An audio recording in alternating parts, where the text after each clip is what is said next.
అలాగే ఈ సంవత్సరం గ్రహణాలు ఏమీ కూడా మన భారతదేశంలో కనిపించట్లేదు. ఇటీవల కాలంలో ప్రతి గ్రహణం, ప్రతి అమావాస్య, పౌర్ణమి కూడా గ్రహణాలు వచ్చాయని కొంతమంది భ్రాంతి పడుతూ ఉంటున్నారు.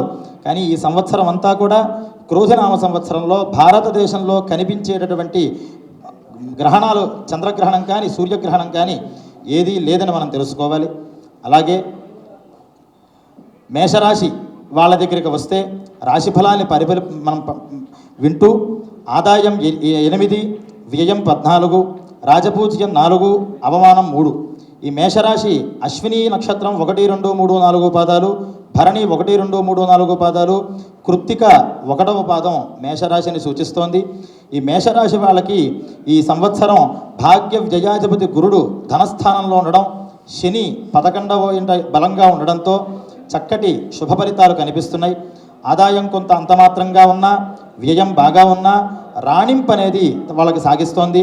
అలాగే ఈ మేషరాశికి సంబంధించినటువంటి రాజకీయ నాయకులకి శని బలం వల్ల చాలా బాగుంటుంది. ఎన్నికల్లో పోటీ చేసినట్లయితే వారందరికీ కూడా ప్రజాబలం చేత, అధిష్టానం యొక్క ప్రేమ చేత మంచి పేరు తెచ్చుకుని ఖచ్చితంగా వాళ్ళు అధికారాన్ని పొంది పదవిని పొందేటటువంటి యోగం కనిపిస్తోంది. అదే విధానంగా వృషభ రాశి కృత్తిక 2, 3, 4, రోహిణి 1, 2, 3, 4 పాదాలు, మృగశిర 1, 2 పాదాలకి వృషభ రాశి. ఈ వృషభ రాశి వారికి ఆదాయం 2, వ్యయం 8గా చెప్పబడుతోంది. రాజపూజ్యం 7, అవమానం 3. ఈ రాశి స్త్రీ పురుషులందరికీ కూడా అష్టమ లాభాధిపతి, ధన సంపత్తు, కుటుంబం కారకమైనటువంటి గురుడు జన్మంలో కలిసి ఉండడం వలన, సప్తమంలో శని రాజ్యస్థానంలో ఉండడం వల్ల దీనికి కొంచెం ఇబ్బంది కలిగించేటటువంటి సమయంగా మనం ఈ వృషభ రాశి వారిని చూసుకోవాలి. ఈ వృషభ రాశి సంబంధంగా ఉన్నటువంటి నాయకులు ఎవరైతే ఉన్నారో వారు ఎంతో కనీసం ప్రయత్నం చేసినప్పటికీ కూడా కొంత నిరుత్సాహానికి గురవ్వాల్సి వస్తుంది.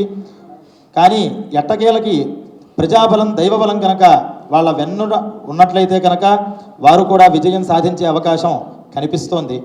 అలాగే ఈ వృషభ రాశి వారు పరిహార ఉపాయాల కోసం ఈ సంవత్సరం అంతా కూడా శివారాధన, అలాగే సుబ్రహ్మణ్య ఆరాధన చేయడం వల్ల దైవానుగ్రహాన్ని పొందే అవకాశం కనిపిస్తోంది. మిథున రాశి మృగశిర 3, 4 పాదాలు, ఆరుద్ర 1, 2, 3, 4 పాదాలు, పునర్వసు 1, 2, 3 పాదాలు మిథున రాశిగా చెప్పబడుతోంది. ఈ మిథున రాశి వారికి ఆదాయం 5, వ్యయం 5, రాజపూజ్యం 3, అవమానం 6. ఆదాయ వ్యయాలు సమానంగా ఉండి కొంచెం అవమానకరమైనటువంటి పరిస్థితులు వీళ్ళకి కనిపిస్తున్నాయి. వీరికి ధనాదాయం బాగుంటుంది, కానీ కుటుంబ విషయంగా, అలాగే భాగస్వామ్య విషయంగా కొన్ని సమస్యలు వచ్చేటటువంటి అవకాశం కనిపిస్తోంది.